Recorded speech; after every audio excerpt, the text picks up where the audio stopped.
Music में स्वागत है।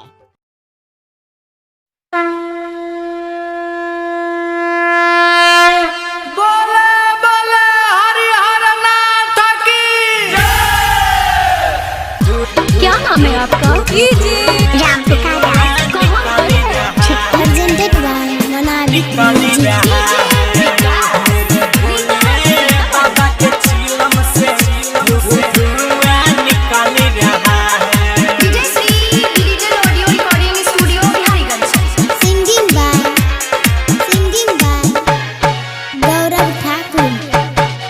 मेरे भोले बाबा के चिलम से देखो धुआं निकल रहा है। मेरे भोले जी के चिलम से देखो धुआं निकल रहा है। कांवरिया आते हैं चिलम चढ़ाते हैं, कांवरिया आते हैं चिलम चढ़ाते हैं। सगरो गांजा चल रहा है। मेरे भोले बाबा के चिलम से देखो धुआं निकल रहा है। बाबा बैजू के देखो चिलम से कैसे धुआं निकल रहा है, कैसे धुआं निकल रहा है।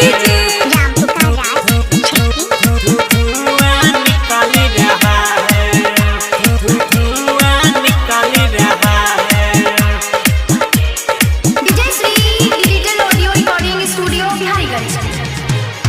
हाँ आबे सावन के पावन जब महीना रे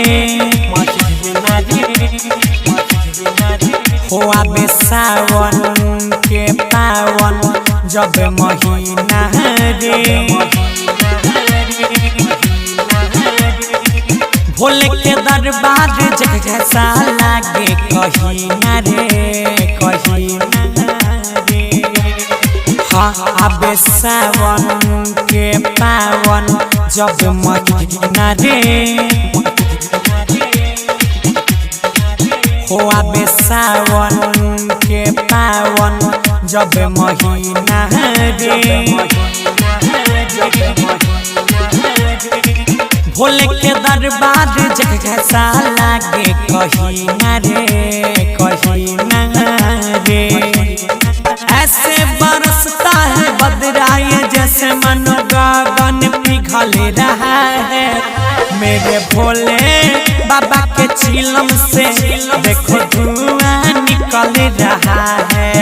मेरे बैजू बाबा के चिलम से कैसे धुआं निकल रहा है। क्या नाम है आपका?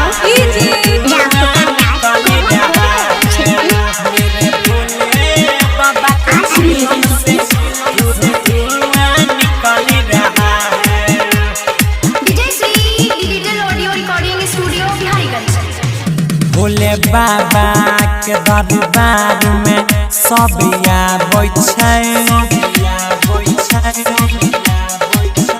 भोले बाबा के दरबार में सब आबै छै। बोलबम बोलबम बोल के जलवा चढ़ाबै छै। भोले बाबा के दरबार में सब आबै छै हो। भोले बाबा के दरबार में सब आबै छै। बोलबम बोलबम बोल के जलवा चढ़ाबै छै। डीजे पे गौरव अंकित अजय का गाना चल रहा है। मेरे बासुकी बाबा के चिलम से देखो धुआं निकल रहा है। मेरे बैजू त्रिपुरारी के चिलम से धुआं